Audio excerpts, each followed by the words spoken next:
Let us study the words of God together. Didn't Job say, life is nothing but a pilgrimage? He always reflected on his temporary life, asking, is there anyone who is sinning against God among my family? Did I live a life sinning against God or live an upright life? By thinking this every day, Job built an altar of thanks to God. Even though he almost forgot about God during his time of hardships and difficulties,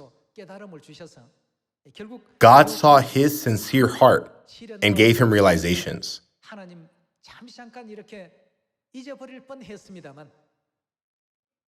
However, God asked Job, who made the heavens and the earth? Was it a man? Who gave the crocodiles their strength?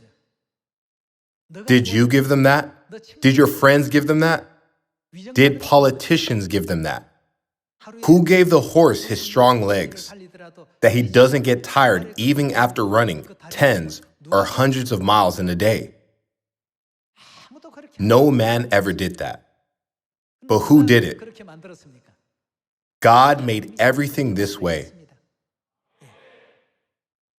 When Job thought about God, he came back to his senses, repented, and started to live according to God's will again.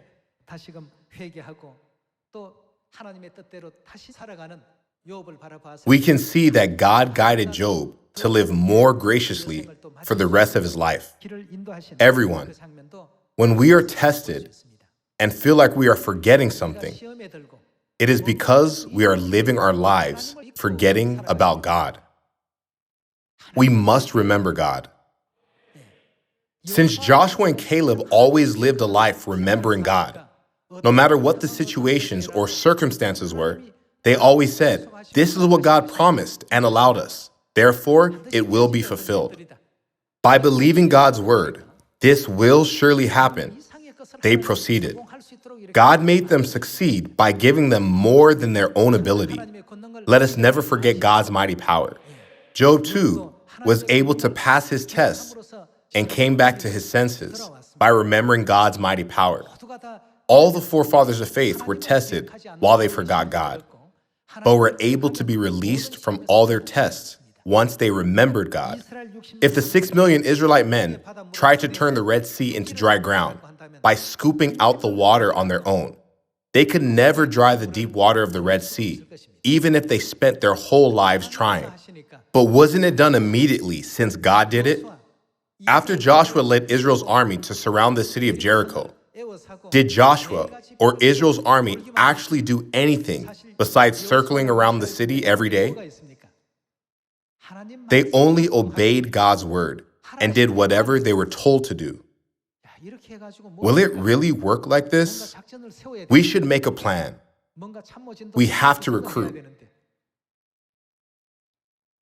Generally, these kinds of thoughts will be in someone's mind.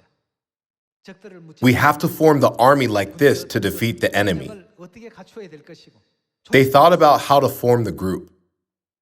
God did not request anything, but said to them, just march around the city.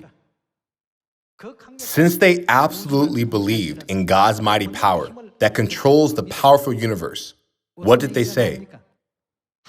We are God's people. God is with us.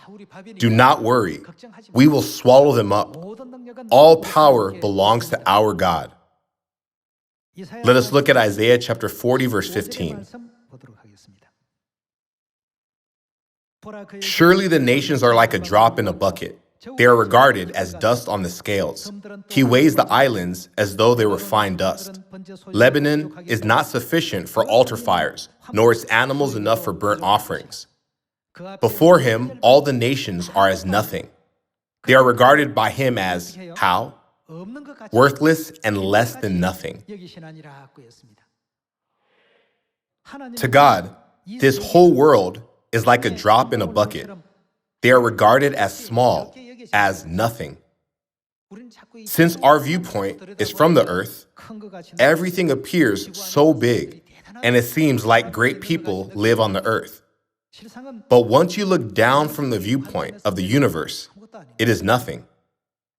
After becoming an adult, a dragonfly looks around the pond that he once lived in with his wings wide open and realizes, oh my, I lived in such a place?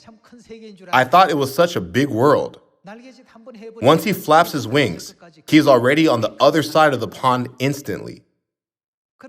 However, when he was young, he had to live in the water, where he thought the underwater world was so vast. But after going through the nymph stage and becoming an adult, it casts its skin and flies outside with its wings open. It thinks, is that really the world where I used to live? Was it that shabby? That's it? In the same way, when we view the earth from the viewpoint of the universe that is controlled by God, we can all realize that this earth is very small, like a dot. Let us all cheer up, thinking of our mighty God once again. To Elohim God, who created and governs the universe, and who created this earth where we live, let us give eternal glory and praise. Let us accomplish this gospel mission that Father and Mother entrusted to us with a new resolution and determination.